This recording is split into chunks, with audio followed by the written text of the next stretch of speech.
Muy buenas noches y bienvenidos a Desde las Cámaras, el único programa de la televisión que pone bajo la lupa lo que hacen los diputados, los senadores y los congresos locales. Buenas noches, Néstor. Adriana, ¿cómo estás? Buenas noches. ¿Y qué te parece si vamos directo a la información sobre el periodo extraordinario de sesiones que se va a llevar a cabo en la Cámara de Diputados y la Cámara de Senadores a partir del próximo día 16 de este mes para discutir varios temas importantes en materia de seguridad? Uno es la Guardia Nacional. El segundo, el fiscal general de la Nación. Y el tercero, la prisión preventiva. Pero además, también se va a tocar el tema de la ratificación, digamos, del staff del secretario de Relaciones Exteriores. Todos sus subsecretarios tienen que ser ratificados. Vamos a la información. Salió un tema fundamental que es la convocatoria al periodo extraordinario de sesiones. Eso me deja muy satisfecho, que va a tratar los temas de Guardia Nacional, delitos graves, ratificación de altos funcionarios de la Secretaría de Relaciones Exteriores y Fiscalía General de la República. Hay dos temas planteados por la Cámara de Diputados, dos temas planteados por la Cámara de Senadores y todos se van a integrar, lo cual me parece muy bien. Esta semana arrancaron las audiencias públicas sobre la integración y la creación de la Guardia Nacional. Veamos la siguiente nota. Sí a la Guardia Nacional, pero que obedezca a un mando civil y no militar.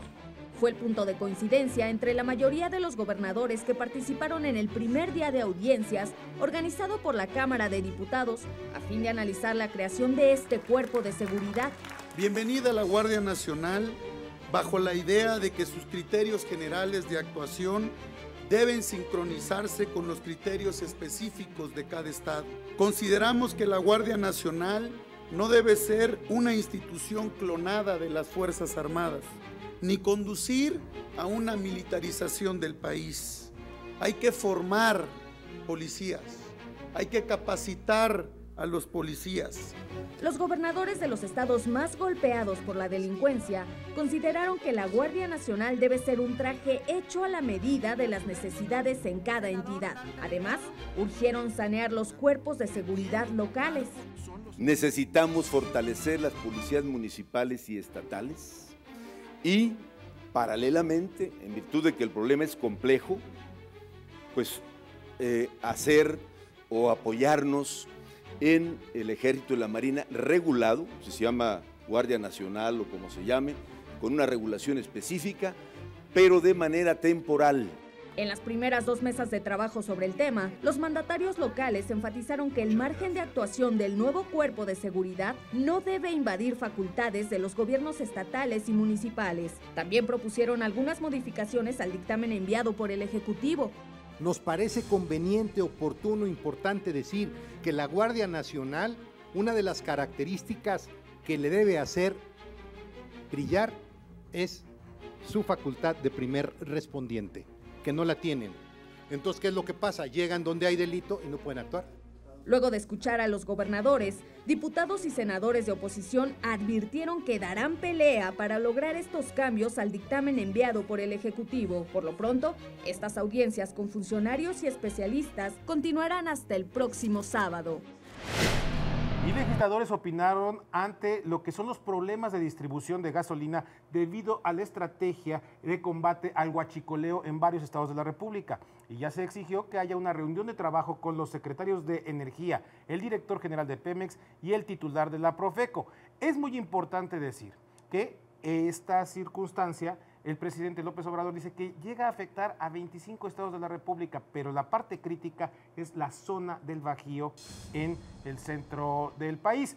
En la Ciudad de México son unas cuantas pues gasolineras, pero muy emblemáticas, las que han tenido problemas de abasto. Hay 300 estaciones de servicio en la Ciudad de México y solamente se ha afectado aproximadamente al 10% de ellas. Veamos la información. Néstor, por eso no hay que especular con este tema y no hay que acudir a estas compras de pánico. Así es, no hay que tener pánico, con calmita, ya hay aplicaciones en la red en la que usted puede ver dónde y cuáles son ese 10% de estaciones en las que hay problemas con el abasto y se puede ir usted tranquilamente, si quiere, a surtir a otra gasolinera. Entrevistados en el marco de las audiencias públicas sobre la Guardia Nacional en la Cámara de Diputados, los mandatarios pidieron que Pemex precise una fecha para la normalización en el abasto de combustible. También reclamaron que no les hayan notificado previamente sobre la nueva estrategia. Que haya comunicación, que tengan la atención cuando menos de hablar con nosotros cuando vayan a tomar una medida que impacte los intereses de nuestra gente. Esa ruta no se tomó y ahí están los resultados, las consecuencias. La mayoría de los gobernadores entrevistados ya ha buscado una comunicación con el director de Pemex para solicitar el abasto de combustible por vías alternas. Jalisco recibe 94,000 barriles diarios desde este lunes. Querétaro ha recibido 10,000 barriles cada día desde el domingo y Michoacán reporta 40% de desabasto, por lo que este lunes estableció comunicación con el director de Pemex. También se aprobó la creación de una comisión especial que va a apoyar las investigaciones para esclarecer la caída del helicóptero donde viajaban la exgobernadora de Puebla, Marta Erika Alonso, y el senador panista Rafael Moreno Valle. También viajaban el secretario particular del senador y los 2 pilotos. Hoy el país tiene que saber y estar en la absoluta tranquilidad de que el régimen republicano al que pertenecemos y defendemos en este Congreso se basa exclusivamente en la defensa de nuestras ideas y no admite ninguna otra forma de manifestarse. Eso es lo que quiere esta investigación. Y por eso estamos pidiendo una comisión especial. Una comisión que, insisto, no se crea contentillo para satisfacer a un sector de la opinión pública o el morbo de quienes crearon inmediatamente después especulaciones tratando de llevar agua a su molino. Y ahora, ¿qué le parece si vamos a la entrevista de esta semana de mi compañero Víctor Sánchez Baños? Víctor. 2019 ofrece retos importantes, tanto en lo económico como en lo político, a la administración de Andrés Manuel López Obrador. Pero ¿cuál es la visión que tiene el Partido Revolucionario Institucional sobre ese futuro político y económico del gobierno federal? De esto vamos a platicar con Miguel Ángel Osorio Chong, senador, presidente de la fracción parlamentaria del PRI en el Senado. Tenemos que revisar nuestro sistema electoral. Normalmente se hace después de una elección. Creo que lo que hoy funciona mañana se tiene que modificar y esto es lo que hoy estamos viviendo. Y creo que la correlación entre poderes. Esto es algo que políticamente es importante trabajar para que entonces podamos atender juntos todos los otros temas, los temas que le importan a la gente, que nos importan a todos nosotros. El tema de seguridad, bueno, vamos a ponernos de acuerdo. Si traemos otra forma diferente de hacer las cosas y creemos que nos va a funcionar, sí, pero hagámoslo bien, hagámoslo dentro del Estado de Derecho. No demos facultades a quienes no quieren esas facultades incluso y a quienes no están preparados para esas funciones. Hagamos las cosas de tal manera que funcionen, que salgan bien. No es la apuesta a enfrentarnos, a bloquear lo que el nuevo gobierno está planteando, sino que se hagan correctamente, que no se quiera violar nuestra Constitución, el Estado de Derecho, nuestras leyes. Eso es algo fundamental en cualquier proceso democrático y a eso lo apostamos nosotros. Los retos fundamentales que necesitamos los mexicanos que se resuelvan durante el 2019 y en forma inmediata son seguridad, bienestar, educación y otro de los factores que se descuidan muchísimo es precisamente el aspecto político. ¿Tendremos nuevas leyes electorales? Ese es el gran reto para el próximo año, porque necesitamos fundamentalmente que haya un equilibrio entre las fuerzas políticas del país por una parte y entre los poderes ejecutivo, legislativo y judicial. Gracias, Víctor. Y ahora vamos con nuestro experto en temas financieros, por supuesto, con Alicia Salgado. Hola muchachos, ¿cómo están? Me da muchísimo gusto saludarles.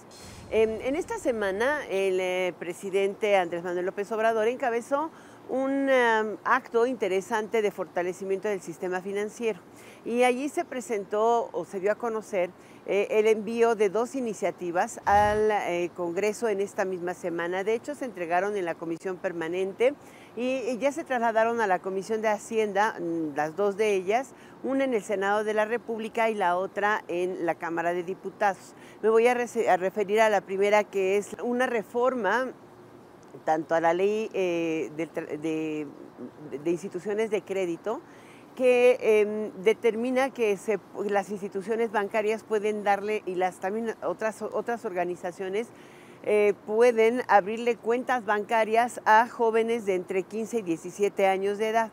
Esto es, menores de edad hasta hoy no tenían permitido tener apertura de cuentas bancarias, salvo que sus tutores o padres las abrieran. De hecho, para menores de 15 años permanece dicha prohibición.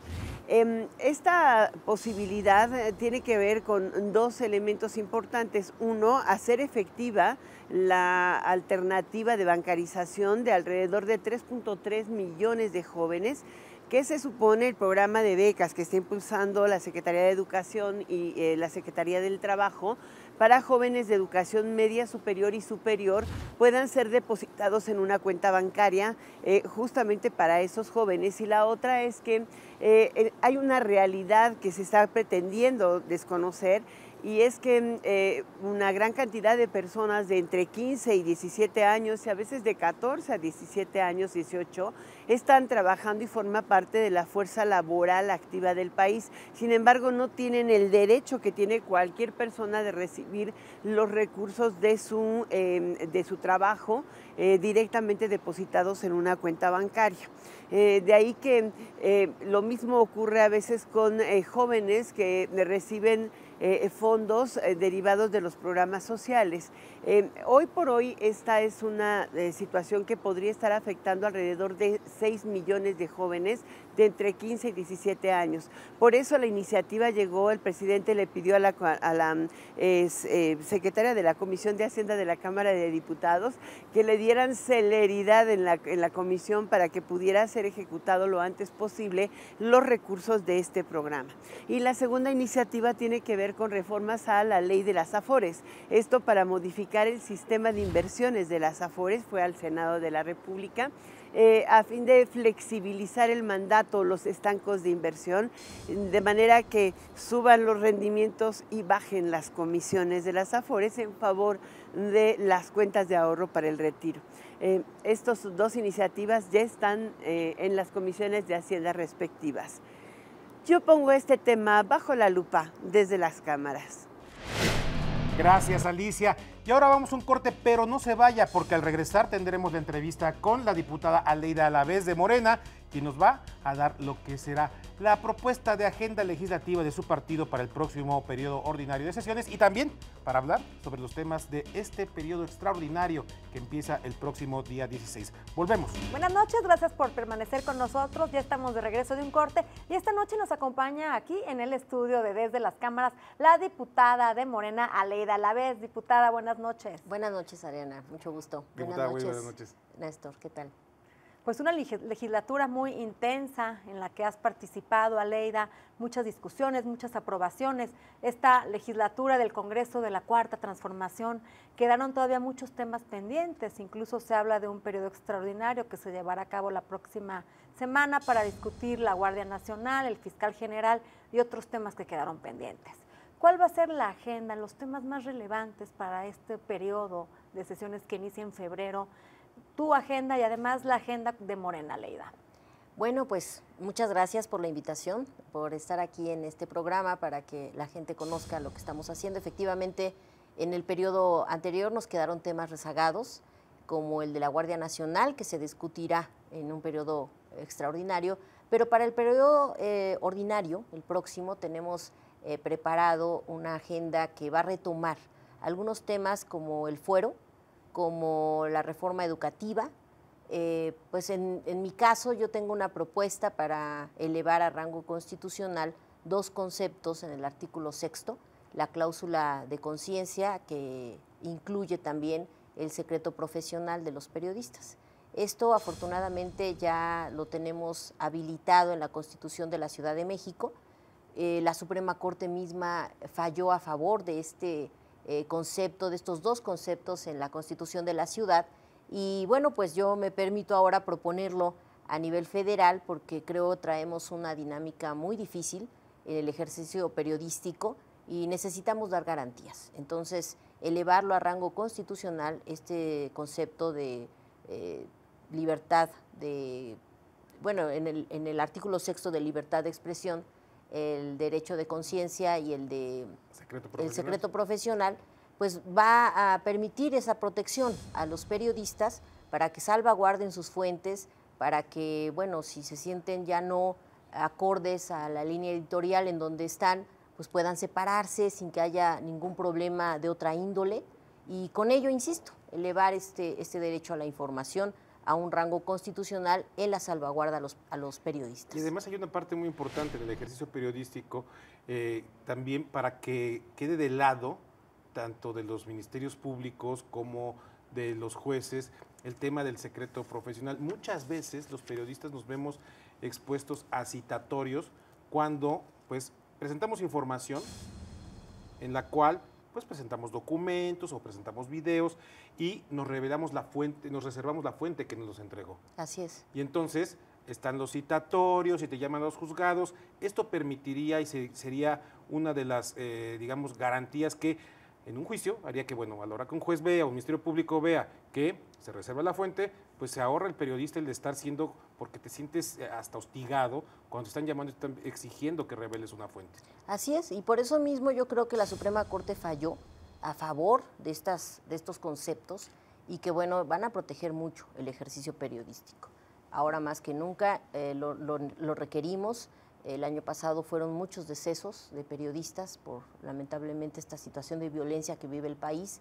No queremos que siga esta dinámica y elevarlo a rango constitucional creo que va a ayudar mucho a que se desenvuelva la tarea periodística en una tranquilidad en este sentido, ¿no? Esa es una parte que ayer comenté con el coordinador de Morena, con Mario Delgado, y podemos transitarla, obviamente hay que platicarla con los demás grupos parlamentarios, pero ya en su momento también se planteó, insisto, en la Constitución de la Ciudad. Entonces, tiene un buen camino avanzado este tema. Y bueno, también se va a revisar nuevamente el tema del fuero. Si ustedes recordarán, pues no alcanzamos las 2/3 partes para ya quitar esa inmunidad procesal, porque ese es el fuero, inmunidad procesal, para que todos los representantes populares, para que el presidente de la República, para que los magistrados en el caso del Poder Judicial puedan ser procesados. O sea, lo que ya no podemos en este país permitir es más impunidad. Si alguien cometió un delito, que se le investigue. Y si en esa investigación se documenta que hay una penalidad, pues que la pague. Entonces, ya no tener esta inmunidad procesal. Porque lo que enmarcaría el fuero, y en lo que yo estoy completamente a favor, es en la libertad de expresión.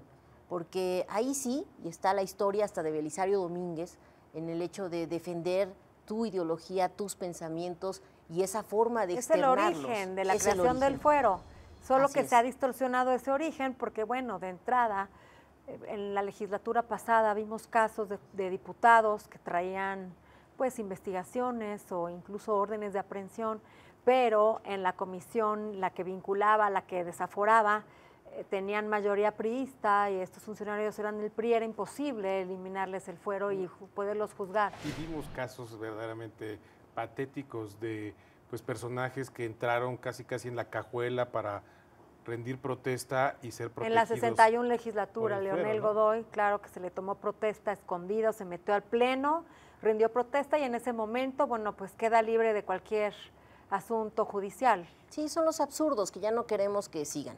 Son las distorsiones de un sistema que de origen estaba bien configurado, pero se fue distorsionando. La impunidad es el mal que aqueja en el país.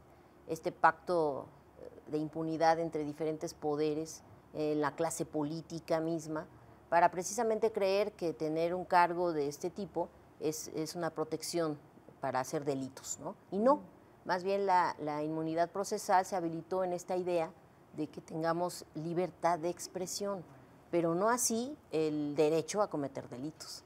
Eso es absurdo, es contradictorio. Sí, entonces, la idea es que en esta reforma, porque son 4 artículos del 108 al 111 constitucional, tengamos la forma, bueno, más los transitorios, tengamos la forma de habilitar que todo mundo pueda ser procesado por delito que cometa, así sea del orden común o federal.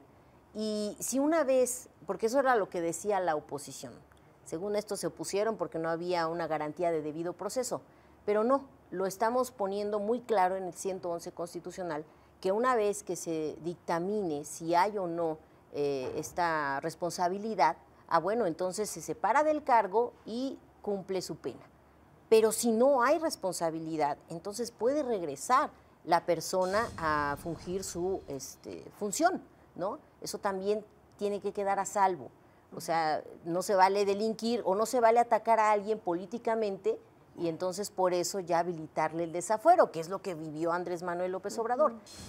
Todas esa serie de arbitrariedades las queremos dejar a un lado y hacer una redacción que sí tenga a todos en esa tranquilidad de que no estamos queriendo someter a nadie en una falta de respeto a sus garantías, sino más bien que nadie pueda estar cubierto de manera absurda por el fuero que nos da actualmente la Constitución. De manera autoritaria. ¿Y qué otros temas están en la agenda de Ley de Alavés y de Morena para el próximo periodo? Bueno, nos llegó la reforma educativa en diciembre del año pasado y bueno, esta está en manos de la Comisión de Educación, es cabeza de dictamen.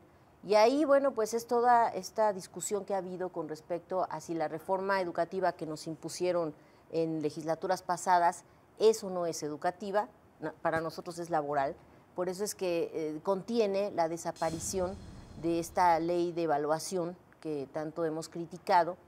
El INE se transforma en un comité de evaluación.